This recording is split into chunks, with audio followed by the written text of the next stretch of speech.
ഇറാനെ ആക്രമിച്ച ഇസ്രയേൽ അവരുടെ പ്രധാനപ്പെട്ട 6 തലച്ചോറുകളെയാണ് ഇല്ലാതാക്കിയത്.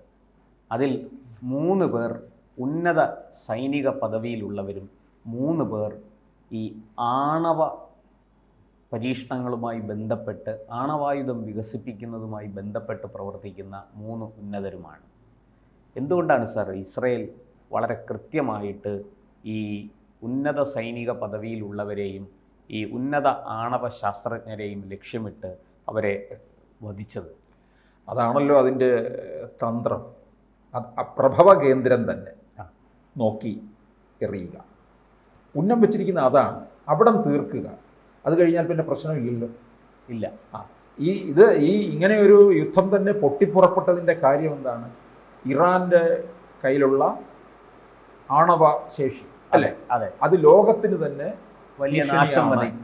അതുകൊണ്ടാണ് ഞങ്ങൾ ഇസ്രയേൽ തന്നെ മുമ്പോട്ട് ഇറങ്ങുന്നത് എന്ന് ലോകത്തിന് കാണിച്ചു കൊടുക്കുകയാണ്. ഇപ്പം ഭീകരരെ മുഴുവൻ, ലോകത്ത് എവിടെ ഭീകരാക്രമണം ഉണ്ടെങ്കിലും അതിൻ്റെ പിന്നിൽ പാകിസ്ഥാനാണെന്ന് ഇന്ത്യയാണ് തെളിയിച്ചു കൊടുത്തത്. ഇന്ത്യ ഒറ്റയ്ക്ക് നിന്ന് ആ ഭീകരരെ തകർത്തു. അതുപോലെ തന്നെ ലോകത്തിന് ഭീഷണി ഉയർത്തുന്ന ഈ ഇറാൻ്റെ കൈവശമുള്ള അവരെ തകർക്കുക എന്നുള്ളതാണ്. ഇത് ഇന്നലെയോ തുടങ്ങിയത് ഒരു ആസൂത്രണമൊന്നുമല്ല.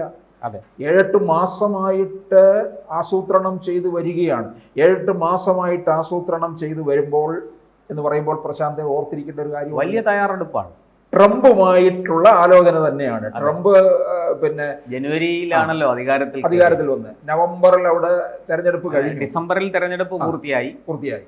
അപ്പം തെരഞ്ഞെടുപ്പ് പ്രചാരണ വേളയിൽ തന്നെ ട്രംപ് തെരഞ്ഞെടുപ്പ് പ്രചാരണത്തിനിടയ്ക്കും ഇസ്രായേലിനെ പ്രോത്സാഹിപ്പിച്ചുകൊണ്ടിരിക്കുകയായിരുന്നു. നമ്മൾ അതിശയിച്ചു പോയി. ഈ പ്രചാരണ സമയത്തും അധികാരം കയ്യിൽ കിട്ടിയതുപോലെയാണ്. നമ്മുടെ ഇവിടുന്ന് അങ്ങനെ സംസാരിക്കത്തില്ലായിരുന്നു അല്ലേ? അപ്പോൾ അന്നും ഞാൻ ലോകത്തിന്റെ ഭരണം ഏറ്റെടുത്തു കഴിഞ്ഞു എന്നാണ് ട്രംപ് പറയുക. അത്തരത്തിലുള്ള ഒരു സംസാരമാണ് ട്രംപിൽ നിന്നുണ്ടായത്. ഇറാനെ വിരട്ടുന്നു അല്ലേ, ഇവരെ ഹമാസിന്റെ കാര്യത്തിൽ.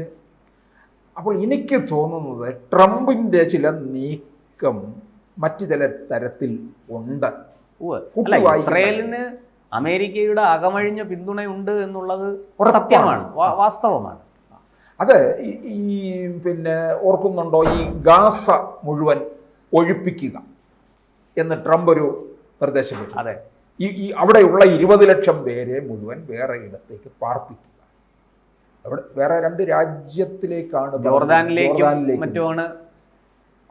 അവർ കൊണ്ടുപോകാൻ പറഞ്ഞവര് അല്ലേ? നടക്കുന്ന കാര്യമൊന്നുമല്ല. ഇതെന്നിട്ട് ഗാസയെ എങ്ങനെയാക്കി മാറ്റാൻ പോകുന്നു പറഞ്ഞു. ഒരു പിന്നെ പുനർനിർമ്മിക്കുക, പിന്നെ അത് വലിയൊരു ടൂറിസ്റ്റ് കേന്ദ്രം പോലെ ആക്കുക എന്നുള്ളതാണ്. ഒരു ശവപ്പറമ്പായി കിടക്കുന്നിടമാണ്. അതിനെ അങ്ങനെ ആക്കുന്നുണ്ടെങ്കിൽ നല്ലത് തന്നെ, അങ്ങനെയൊക്കെ ഒരു കാലത്ത് ആകുമായിരിക്കാം. പക്ഷേ ഇതൊക്കെ ട്രംപിൻ്റെ ചില കച്ചവട തന്ത്രങ്ങളാണ്. അപ്പോൾ ആ തന്ത്രം ഉപയോഗിച്ചുകൊണ്ട് തന്നെ എനിക്ക് തോന്നുന്നു ഈ ഇസ്രയേൽ അവരുടെ രാജ്യവിസ്തൃതിക്കുള്ള ഒരു അങ്ങനെ ഒരു നീക്കം നടക്കുന്നുണ്ടോ? അതിനുവേണ്ടി ആയിരിക്കാം ഒരുപക്ഷെ ഇത്തരത്തിലുള്ള ഒരു അറ്റാക്ക് നടത്തിയിരിക്കുന്നതും. ഈ ആണവ കാര്യമായതുകൊണ്ട് ലോകത്തിൻ്റെ മുഴുവൻ പിന്തുണ കിട്ടുകയും ചെയ്യും. അതുകൊണ്ടാണല്ലോ ഇപ്പോൾ ഉടൻ തന്നെ അവിടുന്ന് നെതന്യാഹു നരേന്ദ്രമോദിയെ വിളിച്ചല്ലോ.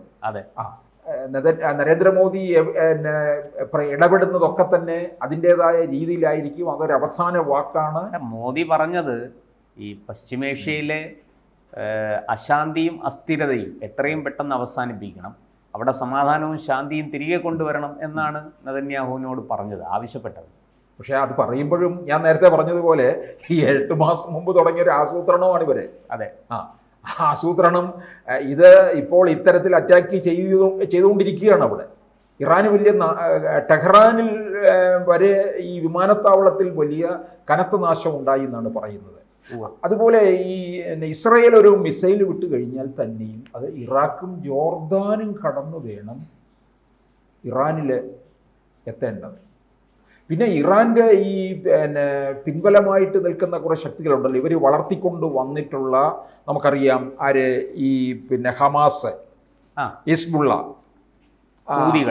ഹൂതികളെ, ഇതൊക്കെ ഇവരുടെയൊക്കെ ചിലരുടെ ശക്തി ക്ഷയിച്ചു. അല്ല, ഹമാസൊക്കെ ഏതാണ്ട് നിലം പരിശായി കഴിഞ്ഞിട്ടുണ്ട്. അതുപോലെ ഹിസ്ബുള്ളയ്ക്കും കനത്ത അടിയാണ് ഇസ്രായേലിൽ നിന്ന് കിട്ടിയിരിക്കുന്നത്.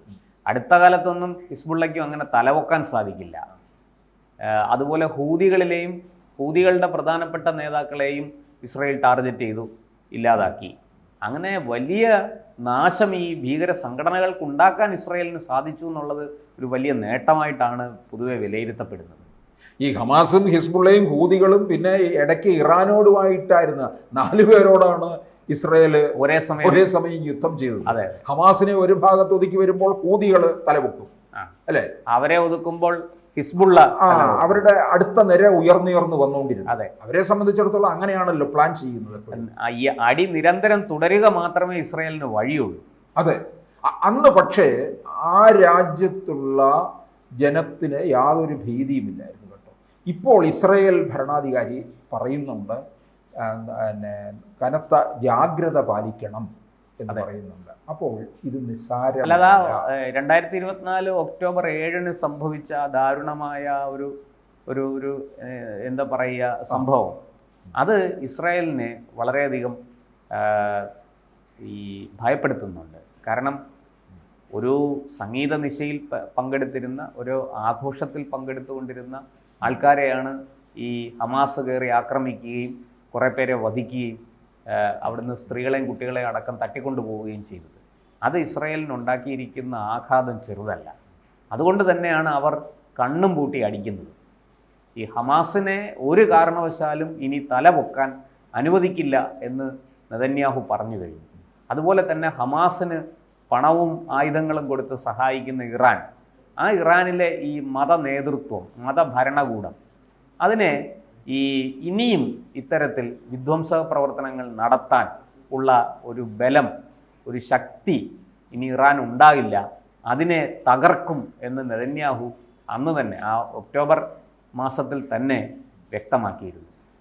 ഇതിനകത്ത് പക്ഷേ ഇസ്രായേലിൻ്റെ മുഖ്യ ലക്ഷ്യം എന്ന് പറയുന്ന ഇറാൻ്റെ പരമോന്നത നേതാവ് അയത്തുള്ള അലി ഖമനേയിയാണ്. അതിലേക്കാണ് പോകുന്നത് കാര്യങ്ങൾ. അപ്പോൾ അതിൻ്റെ ഒരു ഭാഗമായിട്ട് തന്നെയാണ് നേരത്തെ ഇപ്പോൾ അവിടുത്തെ ശരിക്കും ഇറാൻ്റെ സൈനിക മേധാവി മുഹമ്മദ് ബഖേരി, അതുപോലെ തന്നെ അവിടുത്തെ ഇസ്ലാമിക് റവല്യൂഷണറി ഗാർഡിൻ്റെ തലവൻ commander in chief Hossein Salami, അതുപോലെ അവരുടെ ഈ യുറേനിയം സമ്പുഷ്ടീകരണത്തിൻ്റെ അതിന് നേതൃത്വം കൊടുക്കുന്ന ആണവ ശാസ്ത്രജ്ഞൻ അലി ഷംഖാനി, അദ്ദേഹം ഈ ഇറാനിയൻ ന്യൂക്ലിയർ പവർ പ്രോജക്റ്റിൻ്റെ HOD ആണ്, ഹെഡ് ഓഫ് ദ ഡിപ്പാർട്ട്മെൻറ്റാണ് ഈ അലി ഷംഖാനി. ഈ 3 പേരെയും ഒറ്റയടിക്ക് തീർത്ത് കളഞ്ഞു. അതുപോലെ തന്നെ മറ്റു പല വേറെയും പ്രധാനപ്പെട്ട 2 സൈനിക കമാൻഡർമാരെ വധിച്ചിട്ടുണ്ട്. അതുപോലെ തന്നെ 6-ലധികം ആണവ ശാസ്ത്രജ്ഞരെ വധിച്ചു എന്നാണ് റിപ്പോർട്ട്. ഈ 78 പേർ അവിടെ മരിച്ചു, 100-ലധികം പേർക്ക് പരിക്കേറ്റു എന്നൊക്കെയുള്ള ഔദ്യോഗിക വിവരം പുറത്തു വന്നിട്ടുണ്ടെങ്കിലും വളരെ കൃത്യമായിട്ട് ഇസ്രായേൽ ആദ്യമേ തന്നെ പറഞ്ഞു, ഞങ്ങൾ ഇന്ന ആൾക്കാരെ തീർത്തു, ഇന്ന സൈനിക മേധാവി, അതുപോലെ തന്നെ ഈ ഇസ്ലാമിക് റവല്യൂഷണറി ഗാർഡിൻ്റെ തലവൻ, അതിൻ്റെ കമാൻഡർ, അതുപോലെ ആണവ സാങ്കേതിക വിദ്യയുടെ ഇപ്പോഴത്തെ അവിടുത്തെ HOD, ഇത്രയും ആൾക്കാരെ ഞങ്ങൾ തീർത്തു എന്ന് ഇസ്രായേൽ നിസ്സംശയം പറയുകയാണ്. പക്ഷേ ആയുധബലവും നോക്കുമ്പോൾ ഇറാനാണ് വലിയ ആയുധബലത്തിൽ നിൽക്കുന്നത്. പക്ഷേ പിന്നെ വേണ്ടത്ര തരത്തിലുള്ള പ്രതിരോധ ശേഷി അവർക്ക് ഉപയോഗിക്കാനായിട്ട് കഴിയുന്നില്ല എന്നുള്ളതും ഉണ്ട്. ഇസ്രായേലാണ് ഇവിടെ അക്കാര്യത്തിനകത്ത് ലോകരാജ്യങ്ങളുടെ പിന്തുണയും ആയുധബലം ഇവരെ വെച്ച് കുറവായിട്ടുണ്ടെങ്കിൽ തന്നെ സാങ്കേതിക വിദ്യയുടെ കാര്യത്തിൽ ഇസ്രായേൽ വളരെ മുന്നിലാണ്. ഇറാൻ അത്രയൊന്നും എത്തി ലോകം മുഴുവൻ അംഗീകരിക്കുന്നു, കണ്ടുപഠിക്കുകയും ചെയ്യുന്നതാണ്. അവരുടെ ബുദ്ധിമാന്മാരുടെ ഇടമല്ലേ യൂതന്മാരെന്ന് പറയുന്നത്, അതാണ് കാണുന്നത്. കൂടുതൽ വാർത്തകളും വിശേഷങ്ങളും നിങ്ങളിലേക്ക് എത്താൻ ABC മലയാളം സബ്സ്ക്രൈബ് ചെയ്യുക, ബെൽ ബട്ടണും അമർത്തുക.